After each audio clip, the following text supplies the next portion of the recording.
SIR-ൽ പ്രവാസികൾക്ക് വോട്ട് ചേർക്കാൻ കഴിയുന്നില്ലെന്ന് പരാതി. തെരഞ്ഞെടുപ്പ് കമ്മീഷന്റെ വെബ്സൈറ്റിൽ അപേക്ഷ സബ്മിറ്റ് ചെയ്യാനാകുന്നില്ല എന്ന ആക്ഷേപമാണ് ഉയരുന്നത്. ഖത്തറിൽ നിരവധി അപേക്ഷകരാണ് ഈ പ്രതിസന്ധി നേരിടുന്നത്. അപേക്ഷ സമർപ്പിക്കാനുള്ള അവസാന ദിനമാണിന്ന്. ഇന്നലെ വൈകിട്ട് മുതൽ ഖത്തറിലെ പ്രവാസികൾക്ക് തെരഞ്ഞെടുപ്പ് കമ്മീഷൻ വെബ്സൈറ്റ് വഴി അപേക്ഷ സമർപ്പിക്കാൻ കഴിയുന്നില്ല. അപേക്ഷാ ഫോം പൂരിപ്പിച്ചു കഴിഞ്ഞ് സബ്മിറ്റ് ചെയ്യുന്ന വേളയിൽ വീണ്ടും ശ്രമിക്കുക എന്ന സന്ദേശമാണ് ലഭിച്ചുകൊണ്ടിരിക്കുന്നത്. ഫോം 6A വഴിയാണ് പ്രവാസികൾ SIR-ൽ പേര് ചേർക്കുന്നത്. നിലവിൽ ഒരുപാട് ആളുകൾ ഇനിയും അപേക്ഷ സമർപ്പിക്കാൻ പല കാരണങ്ങളാൽ ബാക്കിയുണ്ട്. പക്ഷേ അത്തരം ആളുകൾ ഇന്നലെ വൈകുന്നേരം മുതൽ അപേക്ഷ സമർപ്പിക്കാൻ ശ്രമിച്ചപ്പോൾ നമുക്ക് സൈറ്റിൽ ലോഗിൻ ചെയ്യാം. അതേ സമയത്ത് ലോഗിൻ ചെയ്ത് കഴിഞ്ഞാൽ അപേക്ഷ സബ്മിറ്റ് ഓപ്ഷനിലേക്ക് പോയി കഴിഞ്ഞാൽ സബ്മിറ്റ് ആവുന്നില്ല, എറർ മെസ്സേജാണ് വന്നുകൊണ്ടിരിക്കുന്നത്. അപേക്ഷ സമർപ്പിക്കാൻ സമയം നീട്ടി നൽകണമെന്ന് പ്രവാസികൾ ആവശ്യപ്പെടുന്നു. പുതിയ പാസ്പോർട്ട്, വിദേശത്തെ ജനനസ്ഥലം അടയാളപ്പെടുത്തൽ തുടങ്ങിയ സാങ്കേതിക പ്രശ്നങ്ങൾ പരിഹരിച്ചെങ്കിലും ഇത്തരം അപേക്ഷകൾ സമർപ്പിക്കാൻ ഇനിയും സമയം വേണമെന്നാണ് ആവശ്യം. ഫുൾ ഓപ്ഷനിൽ നമുക്ക് രേഖകൾ സബ്മിറ്റ് ചെയ്യാനുള്ള അവസരം യഥാർത്ഥത്തിൽ 2 ദിവസം മുമ്പാണ് നമുക്ക് കിട്ടിയത്. അതിന് വെയിറ്റ് ചെയ്തിരുന്ന ഒരുപാട് പ്രവാസികളുണ്ട്. അത് സിസ്റ്റത്തിൽ അപ്ലോഡ് ആവാൻ വേണ്ടിയിട്ട് വെയിറ്റ് ചെയ്ത ഒരുപാട് പേരുണ്ട്. അപ്പോൾ അവരെ സംബന്ധിച്ചിടത്തോളം ഇനി ഈ അവസാന സമയത്ത് ഈ സൈറ്റ് ഹാങ് ആയതോടുകൂടി ഇത് സബ്മിറ്റ് ചെയ്യാൻ പറ്റാത്തൊരവസ്ഥയുണ്ട്. അവസാന സമയമായതുകൊണ്ട് തന്നെ ഗൾഫിലെ SIR സഹായ കേന്ദ്രങ്ങളിൽ പതിവിൽ കൂടുതൽ തിരക്കും അനുഭവപ്പെടുന്നുണ്ട്. ഹെൽപ്പ് ഡെസ്കിൽ ഇന്നലെ മുതൽ തിരക്ക് കൂടിയെന്ന് തന്നെ പറയാം. കാരണം ഈ അവസാന ഘട്ടത്തേക്ക് വെച്ചിരിക്കുന്ന ആളുകൾ എന്നൊക്കെ നമുക്ക് ചൂണ്ടിക്കാണിക്കാൻ അവർക്ക് സാധിക്കും. പ്രവാസികളുടെ പ്രധാനപ്പെട്ട ആവശ്യം എന്ന് പറയുന്നത് ഇതുമായി ബന്ധപ്പെട്ട സമയം നീട്ടി നൽകുക എന്നുള്ളതാണ്. അതിൽ നമ്മൾ എടുത്തു പറയേണ്ട ഒരു കാര്യം, ജന്മസ്ഥലവുമായി ബന്ധപ്പെട്ട ചില പ്രശ്നങ്ങളുണ്ടായിരുന്നു. ആ പ്രശ്നങ്ങൾ പരിഹരിച്ചു എന്ന് പറയുന്നു.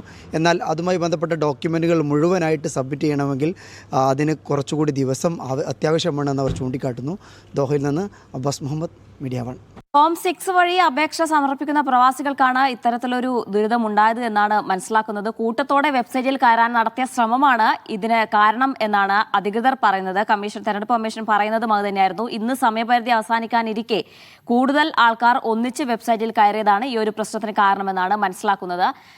സമയം നീട്ടി നൽകണമെന്ന് പ്രവാസികൾ ആവശ്യപ്പെടുകയും ചെയ്തിരുന്നു. ഏതായാലും അവധി ദിനങ്ങൾ കൂടി പരിഗണിച്ചുകൊണ്ട് കൂടുതൽ സമയം ഇതിന് നൽകണമെന്നാണ് പ്രധാനമായും അവരുടെ ആവശ്യം. ഇന്നത്തെ ദിവസം ഈ അരമണിക്കൂറോളം എടുത്താണ് ഓരോരുത്തരും ഡാറ്റ അതിനകത്ത് ചേർക്കുന്നത്. ഏറ്റവും ഒടുവിലായി സബ്മിറ്റ് നൽകുമ്പോഴാണ് ഇത്തരത്തിലൊരു സാങ്കേതിക തടസ്സം ശ്രദ്ധയിൽപ്പെട്ടത് എന്നാണ് പ്രവാസികൾ പറയുന്നത്. കേരളത്തിലടക്കം ഇത്തരത്തിലൊരു സാങ്കേതിക പ്രശ്നം പല രീതിയിൽ പല ഘട്ടങ്ങളിൽ റിപ്പോർട്ട് ചെയ്യുന്ന ഒരു സാഹചര്യം ഉണ്ടായിരുന്നു. പക്ഷേ തെരഞ്ഞെടുപ്പ് കമ്മീഷൻ പറഞ്ഞത് വെബ്സൈറ്റിന് യാതൊരു പ്രശ്നവുമില്ല, അങ്ങനെയാണെങ്കിൽ വെബ്സൈറ്റ് ഓപ്പൺ ചെയ്യാൻ പോലും കഴിയില്ല.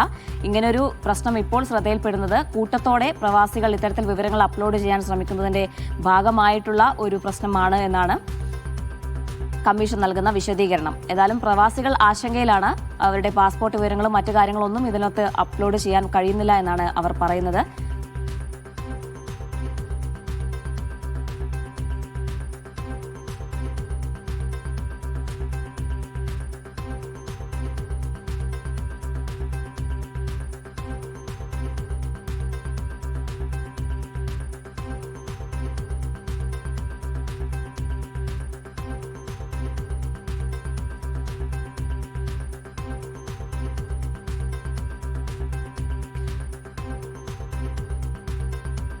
അബ്ബാസ് മുഹമ്മദ് ചേരുന്നുണ്ട് വിശദാംശങ്ങൾ നൽകാനായി. അബ്ബാസ്, ഈ പ്രതിസന്ധി എങ്ങനെയെങ്കിലും പരിഹരിക്കാൻ കഴിഞ്ഞിട്ടുണ്ടോ? പ്രവാസികൾക്ക് ഇപ്പോഴും ഈ ഒരു തടസ്സം നേരിടുന്നുണ്ടോ? എന്താണ് പ്രവാസികൾ പറയുന്നത്? ജീന, ഇതുവരെ ഇതുമായി ബന്ധപ്പെട്ട ഏതെങ്കിലും തരത്തിലുള്ള ഒരു അപ്ഡേഷൻ നമുക്ക് ഇതുവരെ ഉണ്ടായിട്ടില്ല. ഇന്നലെ വൈകിട്ട് മുതലാണ് ഇതുമായി ബന്ധപ്പെട്ട ആപ്ലിക്കേഷൻ കൊടുക്കുന്ന സമയത്ത് സബ്മിറ്റ് ബട്ടൺ അമർത്തുമ്പോൾ അതിൽ ഒരു വാർണിംഗ് മെസ്സേജ് വരുന്നത്. അഥവാ വീണ്ടും ഒരിക്കൽ കൂടി ശ്രമിക്കുക എന്നുള്ള മെസ്സേജാണ് ഇവിടുത്തെ അപേക്ഷകന് കിട്ടിക്കൊണ്ടിരിക്കുന്നത്. ഇവിടെ നാട്ടിൽ നിന്ന് ഭിന്നമായി ഇവിടെ ഈ SIR പൂരിപ്പിക്കുന്ന സമയത്ത് ഫോം 6A-ലാണ് ഇത് പൂരിപ്പിക്കുന്നത്. ഈ കോളം ഫില്ല് ചെയ്ത് വരുന്ന സമയത്താണ് ഇങ്ങനെ ഒരു പ്രശ്നം അഡ്രസ് ചെയ്യപ്പെടേണ്ടി വരുന്നത്. ഏതായാലും നമ്മൾ ഇതുമായി ബന്ധപ്പെട്ട സന്നദ്ധ പ്രവർത്തകരുമായി സംസാരിക്കുന്ന വേളയിൽ ഇതുവരെ ഇക്കാര്യത്തിലൊരു സൊല്യൂഷൻ ഉണ്ടായിട്ടില്ല എന്നുള്ളതാണ് ഇവർ പറയുന്നത്. ഏതായാലും ഇന്ന് SIR-ൽ പേര് സബ്മിറ്റ് ചെയ്യേണ്ട ഏറ്റവും അവസാനത്തെ ദിവസമാണ്. ഈ ദിവസം തന്നെയാണ് ഇങ്ങനെ ഒരു പ്രശ്നങ്ങൾ ഉണ്ടായിട്ടുള്ള എന്നുള്ളതാണ് ഇവരുടെ പ്രധാനപ്പെട്ട ആവശ്യം.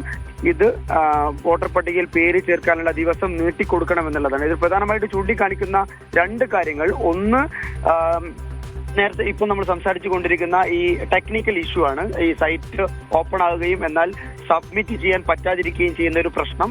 രണ്ടാമത്തെ ഒരു ഇഷ്യൂ എന്ന് പറയുന്നത് ഇവിടെ ജന്മസ്ഥലം വിദേശത്ത് ജനിച്ച കുട്ടികളുടെയൊക്കെ ജന്മസ്ഥലം രേഖപ്പെടുത്താൻ നേരത്തെ ഈ ഒരു ഫോം 6A ഒരു ഓപ്ഷൻ ഉണ്ടായിരുന്നില്ല. അതുപോലെ പുതിയ പാസ്പോർട്ടുകൾ അത് സബ്മിറ്റ് ചെയ്യാനും ചില സാങ്കേതിക ബുദ്ധിമുട്ടുകൾ ഉണ്ടായിരുന്നു. ഇവ രണ്ടും മറികടക്കാൻ വേണ്ടി ഇതിൽ കമ്മീഷന്റെ വെബ്സൈറ്റിൽ ചില ഭേദഗതികൾ വരുത്തിയിരുന്നു. അതിന്റെ പ്രശ്നങ്ങൾ ഒഴിവാക്കിയിരുന്നു. ഇത് ഏതാനും 2 ദിവസങ്ങൾക്ക് മുമ്പ് മാത്രമാണ് ഈ ഒരു കറക്ഷൻ പ്രോസസ്സ് നടന്നത്. അതുകൊണ്ട് തന്നെ ഇങ്ങനെ നിരവധി ആളുകൾ ഈ പുതിയ പാസ്പോർട്ടിലെ ഉള്ള ആളുകളും അതുപോലെ നേരത്തെ ചൂണ്ടിക്കാണിച്ച പോലെ തന്നെ ഈ ജന്മസ്ഥലം വിദേശത്ത് ജനിച്ച ആളുകളും ഈ 2 വിഭാഗങ്ങൾ ഇവർക്ക് വളരെ കുറഞ്ഞ സമയം മാത്രമാണ് SIRലെ വോട്ടർ പട്ടികയിൽ പേര് ചേർക്കാൻ വേണ്ടിയിട്ടുള്ള കിട്ടിയിട്ടുള്ളത്. അത് നീട്ടി നൽകണം. കാരണം ഒരു വലിയ പ്രോസസ്സാണ്. ഇങ്ങനെ ഒരുപാട് ആളുകൾ പുറത്തുണ്ടാകും. ഇത് വളരെ പ്രധാനപ്പെട്ട ഒരു ആവശ്യമാണ്. ഈ ആവശ്യം കൂടി പരിഗണിച്ച് സമയം നീട്ടി നൽകണമെന്നാണ് പ്രവാസി സംഘടനകൾ ആവശ്യപ്പെടുന്നത്. മുസ്ലിം ലീഗ് അടക്കമുള്ള സംഘടനകൾ അതുപോലെ പ്രവാസി സംഘടനകൾക്കൊപ്പം ഈ ഒരു ആവശ്യം ഉന്നയിച്ചിട്ടുണ്ട്. ഇതിലൊരു പരിഹാരം ഉണ്ടാകുമെന്ന് തന്നെയാണ് നമ്മൾ പ്രതീക്ഷിക്കുന്നത്. ഏതായാലും ഇക്കാര്യത്തിൽ തെരഞ്ഞെടുപ്പ് കമ്മീഷന്റെ ഭാഗത്തു നിന്നാണ് ഇക്കാര്യത്തിൽ ഒരു പ്രതികരണം വരേണ്ടത്. അതിനുകൂടി നമ്മൾ കാത്തിരിക്കുകയാണ്, പ്രത്യേകിച്ചും പ്രവാസ ലോകത്തുള്ള ആളുകൾ. ജിന, അബ്ബാസ്, അങ്ങനെയാണെങ്കിൽ ഈ ആശങ്ക ഇവർ അറിയിച്ചിട്ടുണ്ട്, കമ്മീഷനെ അറിയിച്ചിട്ടുണ്ട്, പ്രതിഷേധവുമായി രംഗത്തെത്തുന്ന സാഹചര്യം ഒക്കെ ഉണ്ട്. അതുകൊണ്ട് തന്നെ ഒരു അനുകൂല നടപടി കമ്മീഷന്റെ ഭാഗത്തും ഉണ്ടാകുമെന്ന് പ്രതീക്ഷിക്കാമോ?